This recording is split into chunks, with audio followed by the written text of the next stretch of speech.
అమ్మాయి ప్రేమ part 39. Arjun fresh అయ్యి కిందకి వెళ్తాడు. అర్జున్, సర్యు, సారీరా, నాకు నిజంగా తెలీదు. పాలు కూడా తన కోసం అని తీసుకురమ్మని చెప్పానురా. సారీ. సర్యు, నాకు సారీ ఎందుకన్నయ్యా? ఆ టైంలో వదినని అలా చూసి కొంచెం కోపం వచ్చింది. అంతేరా, నేనే నీకు సారీ చెప్పాలి. సారీ. అర్జున్, నాకు సారీ ఎందుకురా అని హగ్ చేసుకుంటాడు. సింధు, అబ్బా చాలు చాలు మీ గొడవ ఆపేసి అర్జున్, నువ్వు సౌమ్యకి టిఫిన్ తీసుకువెళ్ళు పెట్టు అని ప్లేట్ ఇస్తుంది. అర్జున్ ప్లేట్ తీసుకుని రూమ్కి తీసుకువెళ్ళి సౌమ్యకి పెడతాడు. సర్యు రూమ్కి వెళ్ళేసరికి అభి ఏదో ఆలోచిస్తూ ఉంటాడు సర్యు గురించి. సర్యు పిలిచినా పలక్కుండా అలానే ఉంటాడు. సర్యుకి అర్థమవుతుంది అభి ఏదో బాధపడుతున్నాడు అని. తను అభి వల్లో కూర్చొని అభిని గట్టిగా హత్తుకుంటుంది. అభి ఆలోచన నుండి బయటకు వచ్చి సర్యుని హత్తుకొని అలానే ఉండిపోతాడు. కొంచెం సేపటికి ఇద్దరు విడిపడతారు. సర్యు, ఏమైంది ప్రిన్స్, ఎందుకు అలా ఉన్నావు? అభి, ఏంజెల్, నువ్విప్పుడు నన్ను ఏమని పిలిచావు? సర్యు, నేనేమని పిలిచాను? ప్రిన్స్ అనే సర్యు ఆగిపోతుంది. తను ఏమన్నది అలా కళ్ళనీళ్లతో తలదించుకుంది. అభి సర్యు దగ్గరకి వచ్చి తల పైకి లేపి తన మొహంలోకి చూస్తాడు. అప్పటి వరకు కళ్ళలో దాచిన కన్నీరు చెంపలపైకి చేరతాయి. అభి, ఏంజెల్, ఎందుకు ఏడుస్తున్నావు మా? ఒకసారి ఇటు చూడు అని తన కళ్ళు తుడుస్తాడు. ఎందుకుమా ఇప్పుడు నువ్వెందుకు ఇలా ఏడుస్తున్నావు? ఏమైందిరా అని లాలనగా అడుగుతాడు సర్యుని. సర్యు, తెలీదు అభి, నేను అలా ఎలా అన్నాను? Sorry, I'm very sorry. Abhi, ఓయ్ పిచ్చి పిల్ల, నాకు సారీ ఎందుకురా? నేనేమనుకుంటాను చెప్పు? సర్యు, అది కాదభి, నేను అలా మహిని పిలిచినట్టు పిలిచాను కదా. అభి, ఓయ్ ఏంజెల్, ఇటు చూడు, ఇలా కూర్చో అని పక్కన కూర్చోపెట్టుకొని వాటర్ తాగించాడు. ఏంజెల్, నువ్వు అలా పిలిస్తే నేను ఫీల్ అవుతాను అని బాధపడుతున్నావు కదూ? సర్యు, అభి, ఫీల్ అవ్వడం అయితే ఖచ్చితంగా ఫీల్ అయ్యాను. చాలా హ్యాపీగా ఫీల్ అయ్యాను ఏంజెల్. సర్యు అభి వైపు చూస్తూ ఉంటుంది.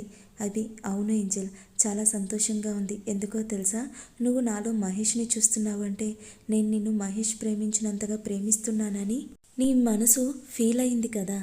సర్యు అంటుంది. అభి, ఈ ఒక్క మాట ఛాలెంజెల్, ఇది మనం సెలబ్రేట్ చేసుకోవాలి.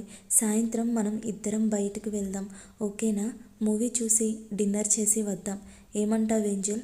సర్యు, తప్పకుండా. అభి సర్యు రెడీ అయ్యి వెళ్తారు. ఫ్యామిలీ మొత్తం బ్రేక్ఫాస్ట్ చేయడానికి కూర్చుంటారు. ఆడవాళ్ళందరూ వడ్డిస్తూ ఉంటారు.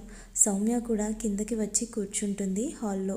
అందరూ కబుర్లు చెప్పుకుంటూ టిఫిన్ చేస్తూ ఉంటారు. వింధ్య సర్యుని చూస్తుంది. వింధ్య, అరే వదిన, ఏమైంది? ఇక్కడ ఇలా కమిలిపోయి ఉంది అని దగ్గరికి వస్తుంది. ఆ మాట వినపడడం ఆలస్యం. అందరూ సర్యు చుట్టూ చేరతారు. అందరికీ ఒకటే టెన్షన్, ఏమైంది అని. ఇంకా బాయ్స్ గ్యాంగ్కి కూడా ఏం జరిగిందో అని అర్థం కాదు. అభి కూడా కంగారుగా దగ్గరికి వచ్చి ఏంజెల్ ఏమైంది అని తన భుజంపై చూస్తాడు. అది చూడగానే అభి షాక్ అయి పొరబోయి దక్కుతాడు. కమల్, రే నీకేమైంది? అభి, ఏం లేదన్నయ్య, ఏం లేదు. రిషి, సర్యు, నీకేమైంది? దెబ్బ ఎలా తగిలింది? సర్యు, ఏం లేదన్నయ్య, నిన్న కబోర్డ్కి తగిలాను, అందుకే అలా అయింది. వింధ్య, కానీ వదిన, ఇది ఏదో పళ్ళుగాట్లులా ఉంది అని తను ఏమందో అర్థమయ్యి ఆగిపోతుంది. సర్యు తల దించుకొని కూర్చుంటుంది. అభి అందరి చూపులు తప్పించుకోవడానికి దిక్కులు చూస్తూ ఉంటాడు. అందరికీ విషయం అర్థమయ్యి ముసిముసిగా నవ్వుకుంటారు. రిషి, బావా, అభి ఇంకా అక్కడే ఉంటే ఆడుకుంటారు అని ఫోన్ చెవి దగ్గర పెట్టుకొని బయటకు వెళ్తాడు. అది చూసి అందరూ నవ్వుతారు. ఇంకా అందరూ టిఫిన్ చేయడానికి వెళ్ళిపోతారు. విరాట్ రూమ్లో. విరాట్, అఖిల, సర్యుకి ఏదో ఒక మందు ఇవ్వు, పాపం చాలా ఎర్రగా కందిపోయింది. అఖిల, ఇస్తాను విరాట్ గారు, కానీ ఒకసారి ఇటు చూడండి, భార్యాభర్తల మధ్యలో ఇలాంటివి కామన్ విరాట్ గారు. దానికే మీ అందరూ అభి అన్నయ్యని అంత కోపంగా చూడాల్సిన పని లేదు కదా. విరాట్, అంటే అది చిన్నపిల్ల, చూసుకోవాలి కదా. అఖిల, ఏంటండి, మీకంటే చిన్నది కాబట్టి ఇంకా చిన్నపిల్లనా? విరాట్, అలా కాదు, తను కొంచెం సెన్సిటివ్. అఖిల, హలో సార్, కొంచెం మనల్ని గుర్తు తెచ్చుకోండి. మీరు ఇలాంటివి ఎన్ని చేశారో. పోనీ నేను గుర్తు చేయనా? విరాట్, మనం వేరు. అఖిల, హలో, ఏంటి మనం వేరు? అందరూ భార్యాభర్తలు అలానే ఉంటారండి. మీరు ఈ ఒక్కటి పట్టుకొని అసలు విషయం మర్చిపోతున్నారు. విరాట్ ఏంటది? అఖిల ఏమండి, సరియు అభికి చాలా దగ్గరయ్యింది. అది మీరు గుర్తించడం లేదు. ఈ విషయం గురించి అడిగినప్పుడు తను సిగ్గుపడడం, కలవరపడడం చూడలేదా మీరు? విరాట్ కదా, నేను ఈ విషయం అసలు ఆలోచించలేదు. అఖిల మీరెందుకు ఆలోచిస్తారు? మీ చెల్లికి గాయం అయ్యింది అంటే చాలు కదా యుద్ధం చేయటానికి వెళ్ళిపోతారు. పోండి అని బయటకు వెళ్ళిపోతుంది. అక్కడ రమ్య సౌమ్య కూడా వాళ్ళ భర్తలకు ఇలానే బోధన చేసి బయటకు వస్తారు. ఇంకా మన బాయ్స్ గ్యాంగ్ అంతా అభి చుట్టూ చేరి తనని చూస్తూ ఉంటారు. అభి అందరి వైపు ఒకసారి చూసి చెవులు పట్టుకొని సారీ సారీ ఏదో ఆ టైంలో అలా జరిగిపోయింది, ప్లీజ్ క్షమించండి బావలు. విరాట్ అభి చేతులు తీసేసి తనని హగ్ చేసుకొని, బావా నువ్వెందుకు సారీ చెప్తున్నావు? మీ ఇద్దరు సంతోషంగా ఉంటే అదే చాలు బావా, మాకు ఇంకేం అవసరం లేదు. ఇప్పుడు మేము అందరం చాలా సంతోషంగా ఉన్నాం. రిషి అవును, ఇప్పుడు మనం సెలబ్రేట్ చేసుకోవాలి. అందరం సాయంత్రం బయటకు వెళ్దాం సరేనా అని అందరి వైపు చూస్తాడు. అభి అంటే బావా నేను ఏంజెల్ సాయంత్రం బయటకు వెళ్తాం అని అనుకున్నాం అని గొణుకుతూ చెప్తాడు. అందరూ అరే అదే అని అభికి గిలిగింతలు పెడుతూ ఆట పట్టిస్తారు. దూరం నుండి చూస్తున్న పెద్దవాళ్ళందరూ సంతోషంతో కళ్ళు చెమ్మగిల్లాయి. అందరూ ఎవరి వర్క్స్కి వాళ్ళు వెళ్ళిపోతారు. సరియు విరాట్ వాళ్ళు ఆఫీస్కి వెళ్ళి వాళ్ళ వర్క్ చేసుకుంటూ ఉంటారు. సరియుకి ఒక కాల్ వస్తుంది. దాంతో టెన్షన్గా విరాట్ క్యాబిన్కి వెళ్ళి చూస్తుంది. విరాట్ వాళ్ళందరూ మీటింగ్లో ఉన్నారు అని గుర్తొచ్చి మీటింగ్ హాల్కి వెళ్తుంది. అక్కడికి వెళ్ళి విరాట్ని హగ్ చేసుకొని ఏడుస్తుంది. అందరూ ఏం అర్థం కాక అలానే చూస్తూ ఉంటారు. రిషి మీటింగ్ క్యాన్సిల్ అని మళ్ళీ ఇన్ఫామ్ చేస్తాము అని వాళ్ళని పంపించేశాడు. విరాట్ రే సరియు ఏమైంది, ఎందుకు ఇలా ఏడుస్తున్నావు అని అడుగుతాడు. సరియు అన్నయ్య శ్రీకర్ అన్నయ్యకి యాక్సిడెంట్ జరిగిందంట. ఆ విషయం తెలిసి పెద్దనాన్నకి హార్ట్అటాక్ వచ్చిందంట. ఇప్పుడు ఇద్దరు హాస్పిటల్లో ఉన్నారు అని చెప్పి ఏడుస్తుంది. ఇంకా అందరూ కంగారు పడిపోతారు ఆ మాట విని. ఒక్క క్షణం షాక్ అయ్యి మళ్ళీ సరియుని సముదాయించి అందరూ బయలుదేరతారు. సరియు ఏడుస్తూనే ఉంటుంది అస్సలు ఆపకుండా. రిషి అభికి ఫోన్ చేసి విషయం చెప్పి త్వరగా ఇంటికి రమ్మంటాడు. అందరూ ఇంటికి రీచ్ అవుతారు. కుటుంబం మొత్తానికి విషయం చెప్తారు. అది అప్పుడే ఇంటికి వచ్చి ఏడుస్తున్న సరియుని దగ్గరికి తీసుకొని ఓదారుస్తాడు. అప్పుడు ఫ్లైట్ టికెట్స్ బుక్ చేసుకొని అభి, సరియు, విరాట్, రిషి, వైషు, రవి అందరూ కలిసి హైదరాబాద్ రీచ్ అవుతారు. కంగారుగా హాస్పిటల్కి వెళ్ళి శ్రీకర్ ఉన్న ఐసీయూ దగ్గరికి వెళ్తారు. విరాట్ డాక్టర్ ఇప్పుడు తన పరిస్థితి ఎలా ఉంది? డాక్టర్ తలకి దెబ్బ తగలడం వలన ఇంటర్నల్ బ్లీడింగ్ జరిగింది. 24 గంటలు గడిస్తే కానీ ఏ విషయం అన్నది చెప్పలేము. విరాట్ మరి దేవేందర్ గారు? డాక్టర్ ఆయన కొంచెం షాక్లో హార్ట్ అటాక్ వచ్చింది, ట్రీట్మెంట్ జరిగింది, 1 గంటలో స్పృహలోకి వస్తారు.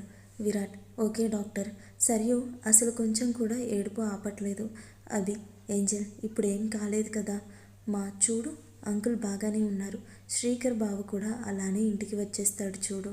ఇలా ఏడవకూడదు మా, నువ్వు స్ట్రాంగ్ కదా, ప్లీజ్ నువ్వు ఏడుస్తుంటే నేను చూడలేనమ్మా. నా కోసం కొంచెం ప్రశాంతంగా ఉండు ప్లీజ్. సరియు కళ్ళు తుడుచుకొని కూర్చుంటుంది.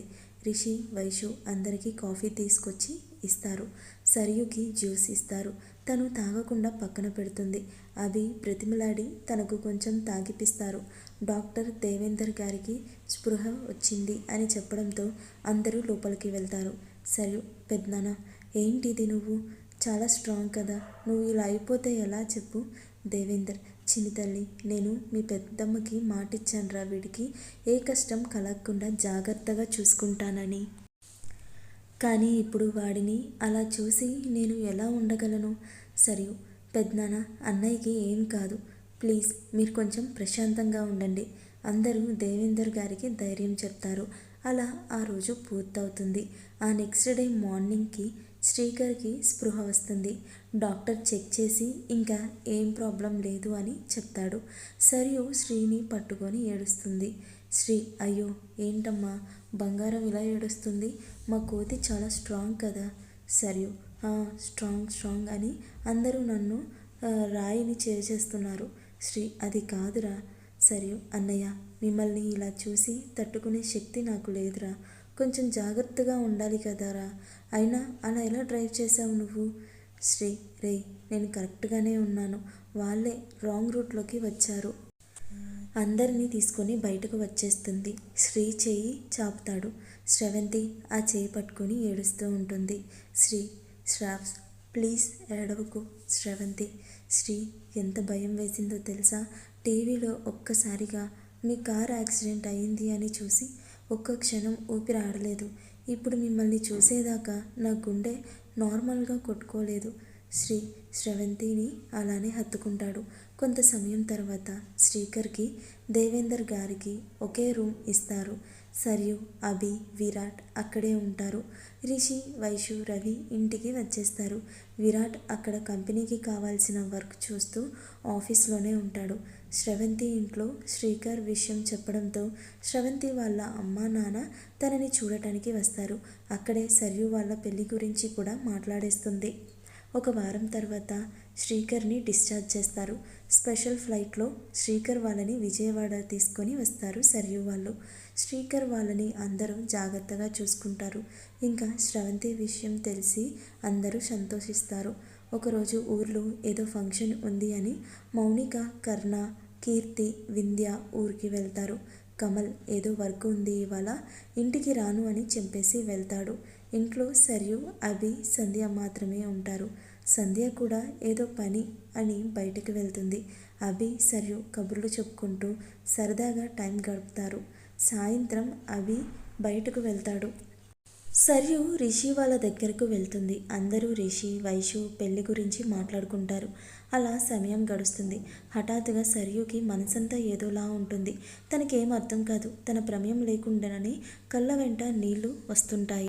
అందరూ సరియుని చూసి కంగారు పడతారు. విరాట్, సరియు ఏమైందిరా, ఎందుకు ఇలా ఉన్నావు అని అడుగుతారు. సరియు ఒక్క క్షణం కళ్ళు మూసుకుంటుంది. తనకి కళ్ళల్లో అభి కనిపిస్తాడు. ఇంకా వెంటనే ఆ ఇంటికి పరిగెడుతుంది. అందరూ సరియు వెనకే పరుగు తీస్తారు. సరియు ఎదురుగా ఉన్నది చూసి షాక్ అవుతుంది.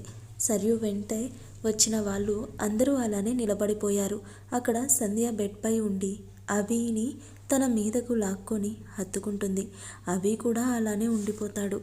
సరియు వెంటనే వెళ్ళి అభిని పక్కకి లాగి సంధ్య చంపపైన కొడుతుంది. సంధ్య ఏదో చెప్పేంతలో మళ్ళీ కొడుతుంది. ఈసారి సంధ్య కింద పడుతుంది. తన పెదవి చిట్లి రక్తం వస్తుంది. సంధ్య కోపంగా లేచి పక్కనే ఉన్న ఫ్లవర్ వాస్ తీసుకొని సరియుని కొట్టాలి అని చూస్తుంది. రిషి అది లాగేసి సంధ్యని అవతల పడేస్తాడు. వైషు సంధ్యని ఒక గదిలో బంధిస్తాడు. అందరూ అభిని చూస్తారు. అభి ఏదో మత్తులో ఉన్నట్టు ఉంటాడు. బెడ్ పక్కన ఒక ఇంజెక్షన్ దొరుకుతుంది. అఖిల అది చెక్ చేస్తుంది. అఖిల, సరియు, సంధ్య అభి అన్నయ్యకి ఒక డ్రగ్ ఎక్కించింది. అది ఎలాంటిది అంటే ఆ డ్రగ్ మనిషిలో ఉండే కోరికను పెంచి ఎలా అయినా తెచ్చుకోవాలి అని ఇంటెన్సిటీ పెంచుతుంది. ఆ టైంలో తను ఏం చేస్తాడో తనకే అర్థం కాదు. తన మైండ్ తన కంట్రోల్లో ఉండదు. ఆ కోరిక తీరకపోతే ఉండే ఇంటెన్సిటీ తట్టుకోలేక బ్రెయిన్లో నర్వస్ దెబ్బతింటాయి అని చెప్పి అందరి వైపు చూస్తుంది. అభి ఆ మత్తులు ఏంజల్ ఏంజల్ అని కలవరిస్తూనే ఉంటాడు. సరియు అందరి వైపు చూసి మీరు బయటకు వెళ్ళండి, నేను చూసుకుంటాను అని చెప్తుంది. అందరూ సరియు వైపు అలానే చూస్తారు. సరియు చెప్పాను కదా వెళ్ళండి అని అందరినీ బయటకు పంపించి తలుపు గడియ పెట్టింది. సరియు అభి దగ్గరకు వెళ్ళి తనని హత్తుకుంటుంది. అభి సరియుని ఇంకా గట్టిగా హత్తుకొని తనని కిస్ చేస్తాడు. తన మొహం అంతా ముద్దులతో ముంచెత్తి అలానే ఉండిపోతాడు. సరియు కళ్ళల్లో నుండి నీళ్లు వస్తూనే ఉంటాయి. అయినా అభికి అవి ఏం పట్టట్లేదు. అభి తన పని తను చేసుకుంటూ పోతున్నాడు. తనకి అండగా ఉన్న వలువలు అన్నీ దూరం చేస్తూ సరియుని తనలో కలిపేసుకుంటూ అలిసి సరియు గుండెలపై నిద్రిస్తాడు. సరియు కూడా ఏదో ఆలోచిస్తూ నిద్రపోతుంది. తెల్లవారుజామున అభికి మెలకువ వచ్చి తన పొజిషన్ చూసి ఒక్కసారిగా లేచి కూర్చుంటాడు. తనకి ఏం జరిగిందో అర్థం కాదు. కానీ తనని పక్కన ఉన్న సరియుని చూసి ఏం జరిగిందో అర్థం చేసుకుంటాడు. అభి లేచినప్పుడు సరియుకి కూడా మెలకువ వస్తుంది. తన బెడ్షీట్ కప్పుకొని అలానే బెడ్ పైన కూర్చొని ఉంటుంది. అభి ఏంజెల్ సారీ, అసలు ఇది ఎలా జరిగిందో నాకు తెలీదు, నన్ను నమ్ము ప్లీజ్. సరియు అభి ఏం కాలేదు ఇప్పుడు అని తనకు నైట్ జరిగిందంతా చెప్తుంది. అభి ఓ గాడ్ ఇంత జరిగిందా, సారీ ఏంజెల్, సో సారీ, నన్ను క్షమించు. సరియు అభి ఇందులో నీ తప్పు ఏం లేదు, అయినా ఇప్పుడు ఏం జరిగింది, మనమిద్దరం భార్యాభర్తలం, ఇందులో తప్పేముంది. అభి నీ ఇష్టం, తెలియకుండా నేను నీతో అలా ప్రవర్తించి ఉండకూడదు కదా, నేను కొంచెం సెన్స్లో ఉండాల్సింది అని తన చెయ్యి టేబుల్కేసి కొట్టుకుంటాడు. చేతికి దెబ్బ తగిలి బ్లడ్ వస్తుంది. సరియు గబగబా లేచి ఫస్ట్ ఎయిడ్ కిట్తో క్లీన్ చేసి కట్టుకడుతూ మాట్లాడుతుంది. ఏంటి ప్రిన్స్, ఇది నీకు చెప్పానా నాకు ఇష్టం లేకుండా నీతో కలిశాను అని. ఇప్పటిదాకా ఏదో భయం, బెరుకు, బిడియంతో దూరంగా ఉన్నాను అంతే తప్ప నిన్ను భర్తగా అంగీకరించలేదని కాదు. నిన్నటితో ఆ భయం, బిడియం పోయాయి. ఇంకా నేను నీ సొంతం. నీ ప్రేమతో నన్ను చాలా మార్చేశావు ప్రిన్స్. ఎంత అంటే చూడు, నిన్ను అభి అని పిలవడానికి కూడా ఇష్టపడడం లేదు నేను. నా లైఫ్కి నువ్వే ప్రిన్స్వి అని అభి కళ్ళలోకి చూస్తూ చెప్తుంది. సరియు చెప్తున్న మాటలకు మన అభిబాబు గాల్లో తెలిపోతున్నాడు.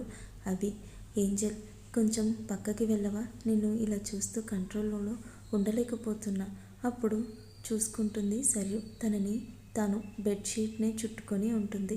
వెంటనే వెనక్కి తిరుగుతుంది. అభి వెళ్తున్న సరియు చేతిని పట్టుకొని తన వడిలోకి లాగుతాడు.